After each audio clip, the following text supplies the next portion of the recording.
Welcome back everyone. Today we're going to continue on with the biotechnology option module for IB biology. This chapter focuses on environmental protection, and this is the last chapter of the option module if you're doing SL, and there is 2 more chapters if you're keen on doing HL. So the main focus of this chapter is to use something called bioremediation, which is the use of microbes to remove environmental contaminants from water/soil. And obviously in the bigger picture is to solve environmental issues as well as going on to sustainability. And the only time I guess you wouldn't want to use bioremediation is in the case with heavy metals, because whilst the microbes in bioremediation, they kind of remove the contaminants, they change forms from the organic matter to other carbon compounds. Heavy metals, it actually needs to be removed from the food chain. It cannot be recycled. It should not be in the food chain. So in that case, you want to go to something a bit more like phytoremediation, which is with plants. And what you do is you wait for it to bioaccumulate in biomass, you incinerate it to make it more concentrated, and then you can recycle the metal for other purposes. Now, there is other ways to look at pollution, not just bioremediation, although that's the focus. There's a couple other ways the textbook talks about this. There's the physical procedure, which for things like oil spills, just scrub it, use detergent and dispersant.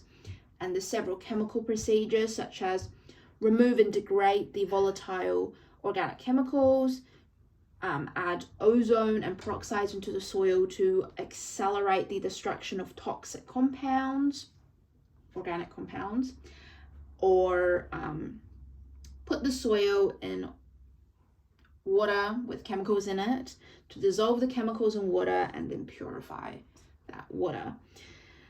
But nonetheless, the key star of today's show is bioremediation, and it's mostly bacteria and archaea because they have a range of chemical reactions they can carry out. They multiply very quickly with binary fission, and they have varied metabolism, which is the key point, because the whole point of why we're using it is to metabolize the pollutants.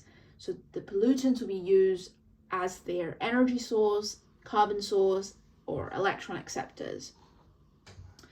Now, moving on to something is biofilm. So that's a colony that coats a surface because of cooperation between individual cells. That's very kind of linked to emergent properties. In fact, it's mentioned. So characteristics you'll possess is signaling molecules secreted that recruit independent cells to join this colony. You secrete molecules that facilitate aggregate adhering. You have protein channels for communication. And of course, there's emergent properties, which is mentioned in chapter 1 cells, but it's really properties that only arises when you have a colony that one individual cell cannot possess. And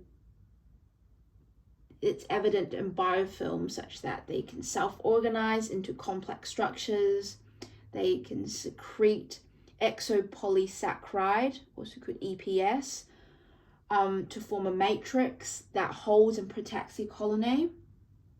And they will collectively have an increased antibiotic resistance because the EPS they secrete will provide a physical barrier to the entry of the antibiotic. And also we use antibiotic to really inhibit cell division. And the decreased nutrients will decrease the rate of division, which will decrease the effect of antibiotic, which is especially true to the inner cells of the colony, as it's surrounded by so many other cells. But of course, biofilm there's not all good things. It affects heat exchange in the system if it's really important. It decreases the diameter of a pipe, and that decreases pressure, so that means you need more power for enough water to be supplied, or whatever's in the pipe. And the anaerobic sulfate reducing bacteria will produce sulfuric acid, which is corrosive to the pipes and to the system. Then the kind of final bit is quorum sensing, and that's a system of behaviors triggered as a function of population density. So that's really closely related to the biofilm and emergent properties bit. And the bits they talk about is to do with gene expression being affected as a result of this biofilm. So when you are surrounded by a colony, it tends to facilitate development of genes for the development of biofilm, or you're more likely, or it's more encouraged to express genes to facilitate development of biofilm. But to look at it from the bigger picture, it's really the idea of coordinated behavior, whether that's movement, whether that's EPS production, whether that's biofilm formation. And really don't worry too much about the gene expression bit. The key part I think they want you to understand is that if there's not sufficient members, the gene expression, the signaling molecule they secrete is not going to be really detected. So it's less likely to alter this gene expression for that individual cell to have genes to facilitate the development of biofilm. And vice versa, when you have more cells, bigger colony, more likely for this gene expression to happen. And the other thing was to use bacteriophage, use virus to kind of disinfect, to kill bacteria in water systems, just because using disinfectants and obviously antibiotics, as I said before, only reaches the outer ones. Not only does the colony collectively have resistance to antibiotics, but also it's quite hard to wipe them all out together. Whereas viruses will be diving into the cells individually, so make sure that wipes them out. Then in terms of the applications, first three is all for bioremediation. The first one is to degradation of benzene by halophilic bacteria. So oil in the marine environment will produce saline, so salty wastewater, which kills most bacteria since it's an extreme condition. And these saline wastewater is normally contaminated with hydrocarbons such as benzene and toluene. And benzene is real bad because it lasts a very long time in the environment and it's carcinogenic, which is cancer causing. And since the saline wastewater kills lots of bacteria, we've opted for archaeas, and we go for the halophiles, which are the extremophiles, and they fully degrade benzene. And the one we normally use is, the one we found to fully degrade the benzene is Marinobacter hydrocarbon clasticus. Real fancy name. The second application is oil degradation by Pseudomonas. So you once again have oil in the ocean, and Pseudomonas is bacteria uses crude oil as energy and carbon source, and along most times we put potassium and urea when we're adding the bacteria to metabolize the oil at a faster rate.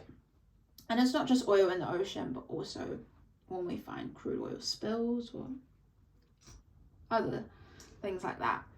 third application is really mercury, to do with mercury. So we have lots of mercury in the rubbish because it's in paints, it's in light bulbs, and this bacteria, doesn't mention which, changes this elemental mercury to methyl mercury. And these are real bad because they adhere and then dissolve in the cell membrane and they bioaccumulate, all of that. But what we do is we will convert the methyl mercury to first mercury ion and methane.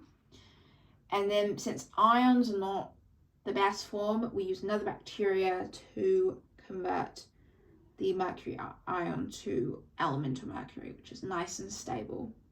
And the last application is really with biofilm, and it's for the trickle filter beds for sewage treatment. So sewage, which is rich in nutrient, provides lots of nutrients, and that really leads to the eutrophication of algae. And when they die, there will be oxygen loss because bacteria on the dead organic matter, which is the algae, and there's something we call biological oxygen demand. Sure, pretty commonly known. Now the trickling filters rock bed. So the rock bed will be colonized by aerobic bacteria, and the sewage will be sprayed on these rocks, the rock beds. That also provides oxygen for the aerobic bacteria, the spraying motion. And the bacteria will digest the sewage content. So this whole algae biological oxygen demand won't happen. Great for sewage treatment. The last bit, I guess just a note, it's one of the very last bits, is using laser scanning microscopes for a deeper understanding of the biofilm structure, as there's lots of unknowns and really simulation going a bit forward. And that's it.